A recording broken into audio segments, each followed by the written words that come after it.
আসসালামু আলাইকুম। কেমন আছেন সবাই? আশা করি সবাই ভালো আছেন। ভূতের কথা ইউটিউব চ্যানেলে আপনাকে স্বাগতম।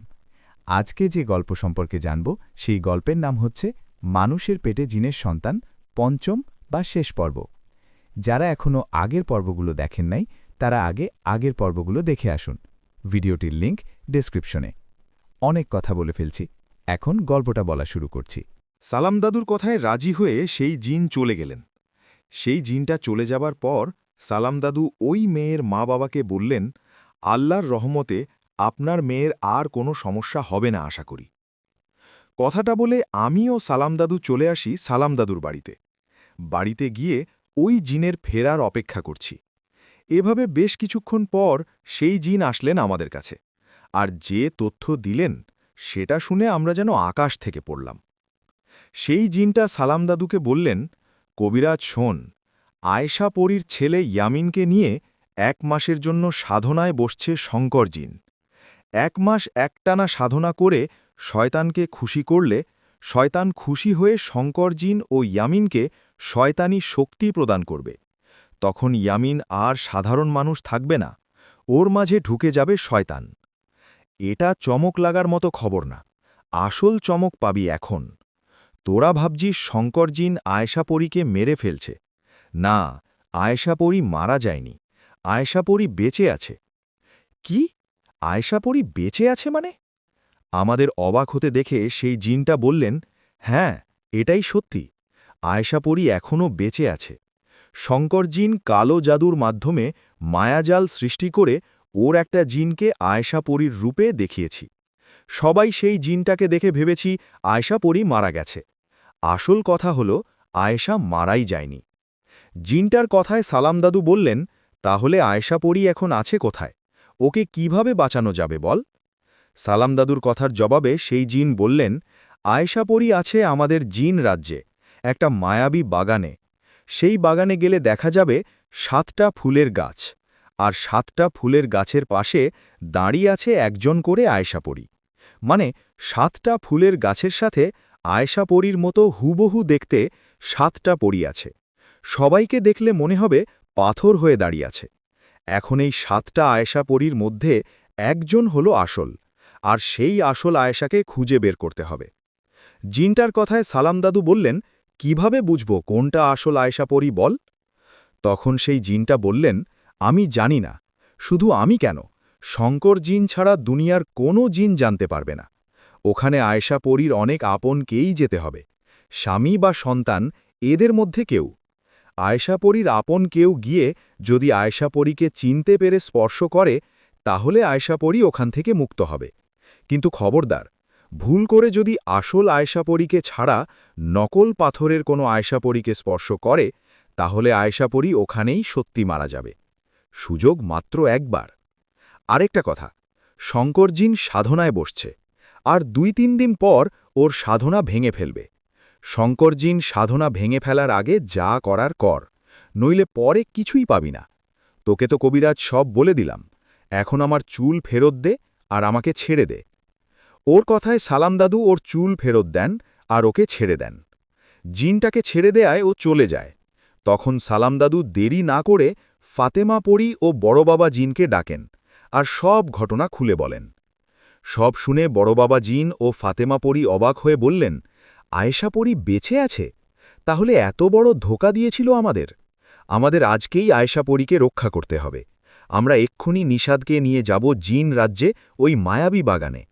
তখন সালাম দাদু আমাকে বললেন, তোর বউ আয়েশা পরীকে ভালোবাসিস না?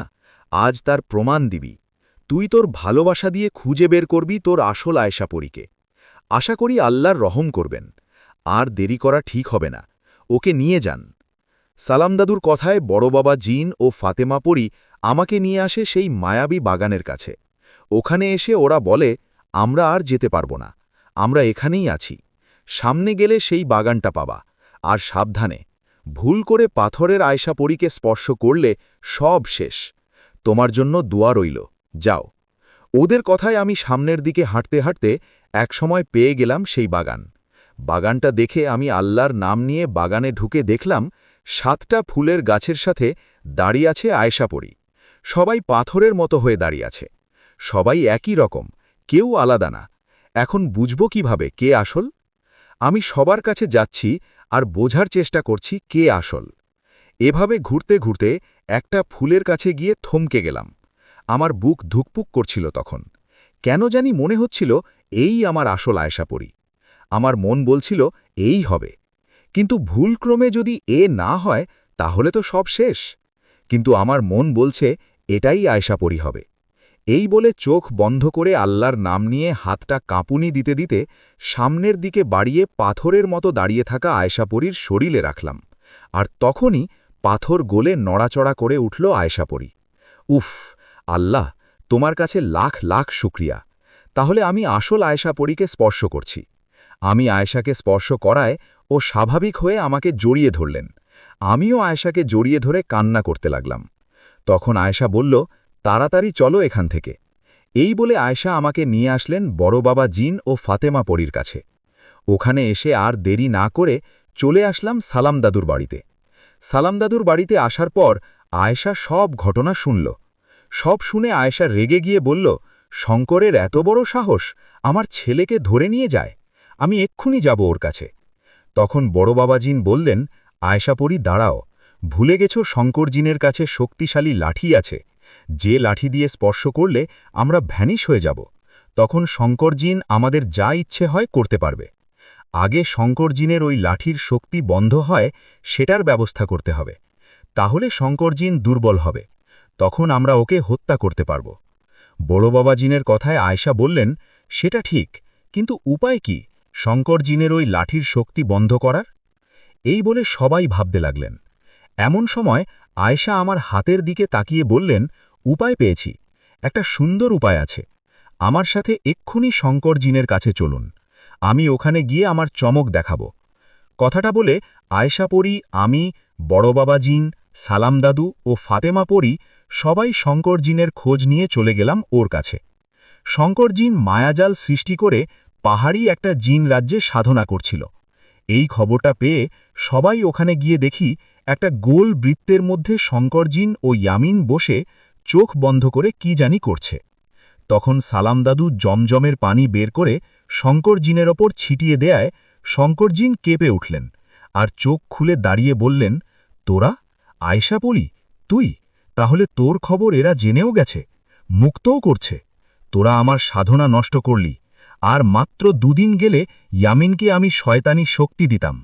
আমার সাধনা নষ্ট করায় সব নষ্ট হয়ে গেল। আজ তোদের কাউকে আমি ছাড়ব না। কথাটা বলে শঙ্করজিন রেগে তার হাতে লাঠিটা নিয়ে আমাদের দিকে তেড়ে আসতে লাগল। এদিকে তখন আমি আমার হাতে থাকা আংটিটা খুলে আয়েশা পরীর হাতে দিলাম। আমার হাতে একটা আংটি আছে। একদিন আয়েশা পরী জিনের বাদশার উপকার করায় জিনের বাদশা খুশি হয়ে আয়েশা পরীকে এই আংটি উপহার দিয়েছিল। এই আংটি ক্ষমতা হল, এই আংটি দিয়ে কোনো জিনকে স্পর্শ করলে সেই জিন তখনকার জন্য অবশ হয়ে যাবে, মানে পাথরের মতো হয়ে যাবে। জিন বাদশার এই উপহারের আংটি আয়েশা পরী আমাকে দিয়েছিল। তো আমি ওই আংটিটা আয়েশাকে দেয়ায় শঙ্কর জিন আমাদের আঘাত করতে আমাদের কাছে আসতেই আয়েশা পরী সেই আংটি দিয়ে শঙ্কর জিনকে স্পর্শ করে। জিন বাদশার দেয়া আংটি দিয়ে শঙ্কর জিনকে স্পর্শ করার সাথে সাথে শঙ্কর জিন অবশ হয়ে যায়। আর তখনই আয়েশা পরী শঙ্কর জিনের হাত থেকে ওই শক্তিশালী লাঠিটা নিয়ে সালাম দাদুর কাছে দেন। এরপর আবারও আংটি দিয়ে শঙ্কর জিনকে স্পর্শ করায় শঙ্কর জিন আবার স্বাভাবিক হন। শঙ্কর জিন স্বাভাবিক হওয়ার সাথে সাথে আয়েশা পরী শঙ্কর জিনকে আঘাত করতে থাকে। ওদিকে শঙ্কর জিনের অনুসারী সকল জিনদের সাথে যুদ্ধ শুরু করেন ফাতেমা পরী ও বড় বাবা জিন। এভাবে বেশ কিছুক্ষণ যুদ্ধ চলার পর ফাতেমা পরী ও বড় বাবা জিন সকল জিনদের মেরে ফেলে। এদিকে আয়েশা পরী শঙ্কর জিনকে আঘাত করতে করতে আধমরা করে বলেন, কোথায় তোর শয়তান, ডাক ওকে। শোন শঙ্কর, আল্লাহর ইমানি শক্তির কাছে শয়তানি শক্তি সব সময় পরাজয় হয়ে আসছে, আর হবে।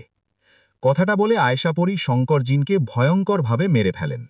শঙ্কর জিনকে মেরে ফেলার পর ইয়ামিনকে সেখান থেকে নিয়ে চলে আসলাম বাড়িতে। বাড়িতে আসার পর বড় বাবা জিন, ফাতেমা পরী ওরা খুশি হয়ে বিদায় নিয়ে চলে গেলেন। এদিকে আয়েশা পরী মারা যায়নি, ইয়ামিনও ফিরে আসছে, এটা দেখে মা বাবা অনেক খুশি হলেন। এরপর আমিও আয়েশা পরী আবারও আগের মতো সুখে সংসার করতে লাগলাম। কেমন লাগলো আয়েশা পরীর এই স্পেশাল গল্পটি? সবাই কমেন্ট করে জানাবেন। দেখা হবে পরবর্তী গল্পে। সবাই সুস্থ থাকবেন, ভালো থাকবেন। তো এই ছিল আজকের এই গল্প। এই গল্পটি আপনাদের কাছে কেমন লাগছে সেটা কমেন্ট করে জানান। ভিডিওটি ভালো লাগলে লাইক, কমেন্ট এবং শেয়ার করবেন। ধন্যবাদ বন্ধুরা, ভালো থাকবেন সবাই। দেখা হচ্ছে পরবর্তী গল্পের ভিডিওতে।